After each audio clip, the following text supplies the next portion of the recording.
Hello, Simon here from Crafted Bricks. In this video, we're going to take a comprehensive look at this beautiful 1:8 scale Master Series Viva Hypercar designed by Thijs de Boar and produced by CaDa. This model is a representation of Ferrari's LaFerrari real-world supercar, and my intention with this video is to help you to decide on whether this is a model you would like to buy and build for yourself or not. I'll take you through what you get in the box, show you the unique modular build style and stages required to build this model, showcase the finished model, compare it to LEGO's Ferrari Daytona, and finally, share my review thoughts with you. And if you like what you see in this video and you would like to purchase this model to build for yourself, CaDa currently have a special 3-year anniversary deal going until May 31st, where you can get a healthy 15% off the price of the set. All you need to do is use the link in the video description below to access this deal. Alternatively, if you're watching the video after May, don't worry, the link I've provided is also my affiliate link and will get you 5% off any order you place on CaDa's web store. Okay, let's jump straight into the unboxing section of the video. The box is large, given this is a very large set on par with LEGO's lineup of 1:8 scale Technic supercars. This is a 4,739 part build. On the front, we have an embossed image of the hypercar, and if I flip the box over, we can see that there are more images on the rear of the box highlighting some of the model's features. Inside the box, all of the part packages are grouped and contained in 5 large numbered boxes, and included, of course, are the instruction manuals and a sticker sheet. Taking a closer look at the instruction manuals, there are 2 of these, and they're printed on good quality stock and feel and look equivalent to the LEGO instructions that we're used to. The sticker sheet is reasonably good, not quite on par with LEGO stickers, but close, and I think an improvement on the sticker sheets I've used in the other CaDa sets that I've built to date. If I flip open instruction manual number 2, you can see that in terms of the building steps themselves, they're all very well laid out, clear and concise. You will notice though that if you decide to buy and build this model, that CaDa's instructions pack a lot more build steps in per page versus what you may be used to with LEGO instructions, and this makes for a more challenging and involved building experience. On the inside cover of instruction manual number 1, there's a foreword from the designer, and then on this second page, there is a diagram that shows the build stages required to build this model. What is unique about this set is that you build this model in discrete modules, which you connect together at the very end to form the finished supercar. Let's move on to the build stages. As just mentioned, the build style for this supercar model is quite different, it being a modular build style with assembly of 12 modules required to build out the completed model, and I'll show you each of these modules now so you can get a sense of what's involved in building this supercar. Box 1 contains part packets required to build the front axle, dash and steering assembly module that you're looking at now. You can see that turning the steering wheel activates the wheels as you'd expect, and just behind the steering wheel there are some paddle shifts that will allow you to select the different gears. This model also has a gear selection indicator, and you can switch the model into reverse, neutral, high and low gears. Box 1 also contains the parts to build the cabin of the model. This looks really good and it's very well finished, and you may be noticing something different looking at this. There are no blue pins to be seen. The pins CaDa provided in this set, with the exception of a small number of tan and grey pins, are all in black, and this gives the whole build a very clean and consistent black and red look. Box number 2 contains part packets to build the gearbox and then the rear axle and engine assembly. You really need to take it slow when building these particular modules and check your work as you go, as they're very dense and complex builds, and making a mistake may be impossible to fix when the model is fully assembled.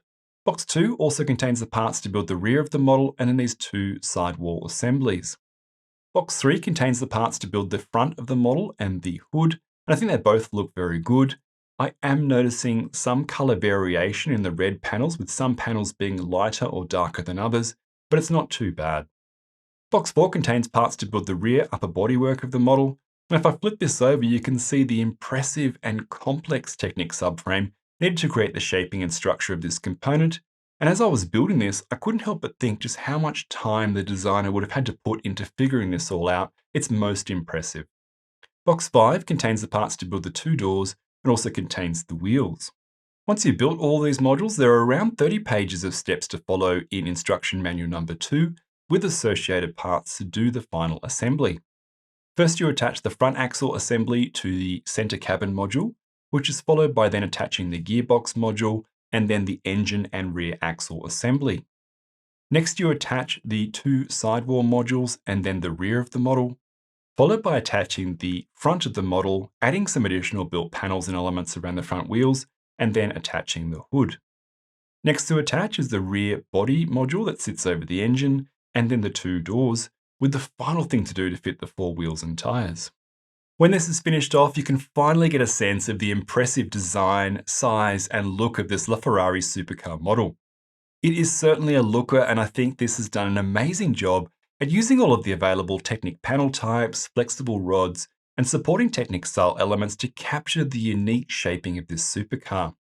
In terms of features, you can open up the front hood, both of the doors, and the rear body panel over the engine.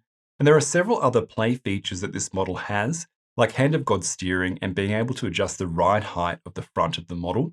But rather than going over these features in detail, I'll put a link in the description of my video to a video made by the designer himself that showcases this model's features in a lot of detail. So if you are interested in buying this model, please check out his video.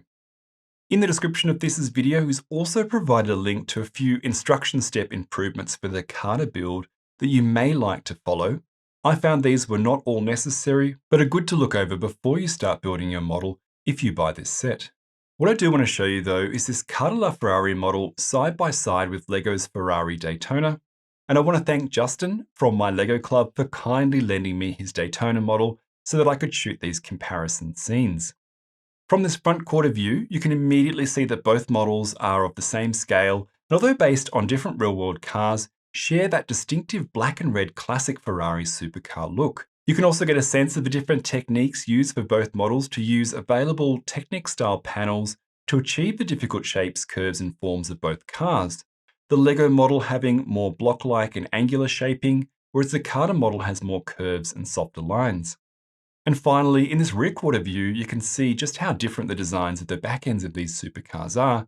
It's interesting to note that the CaDa model has almost 1,000 more parts than the LEGO model, with the CaDa model using 4,739 parts versus the LEGO model using 3,778 parts. I want to wrap this video up by talking about what I don't like and what I do like about this CaDa LaFerrari model, and then give you a recommendation on who I think this model is best suited to and also not suited to. In terms of cons or what I didn't like, I feel like part quality lets this model down. The part quality is not bad, the parts are just not on the same level of quality as parts produced by LEGO. So say for example, many of the large Technic panels exhibit minor scratches and scuff marks, and there is some variability in the coloring of the red elements used in this model. There are also several 16L axles provided in this set by CaDa as carbon fiber axles. Now, normally this would be great, but the axles look like they've been cut to length by hand and have uneven and rough ends. I actually replaced these parts with equivalent LEGO parts. The model is also somewhat fragile in some areas, so say for example, you cannot pick the model up from the rear. I find the best way to pick it up is from the back of the roof. Let's talk about what I like about this model. The first is the overall design. It looks very good, and I marvel at the designer's incredibly intelligent and clever use of the Technic system of parts to create all the complex curves and shapes of this supercar. I also enjoyed the modular building approach. It meant it was easy to handle and build each section independently, and then of course assemble everything together at the end to create what becomes this very large and heavy model at the end. The build experience itself was lengthy and challenging, which is something that I like. This took me 2 weeks to complete building each and every night for a couple of hours at a time. It's also an incredibly affordable model, and at $220 US is literally less than half the price of the equivalent LEGO Daytona model. And finally, with the build not using blue pins or random off-colored elements like LEGO like to use in their models, the finished model has this lovely, clean, and consistent look to it that I really appreciate. So importantly, who do I think this model is suited to and equally not suited to? If part quality really matters to you, if you have never built a large and complex Technic model before, or if you don't like long and complex builds that may take you several weeks to complete, then this is not a model that I can recommend to you. If, however, you've built one or more of CaDa's Master Series models before, or you like and you're looking for a complex build to get into that results in a beautiful piece for your collection, then I think you'll really appreciate and enjoy this LaFerrari or Viva Hypercar set by CaDa, especially given it's also incredibly affordable and you do get a sizable and impressive end result. If you have any further questions about this set, just post a comment on the video and I'll be happy to answer you. That's all for this one. Thanks for watching and look forward to seeing you again soon.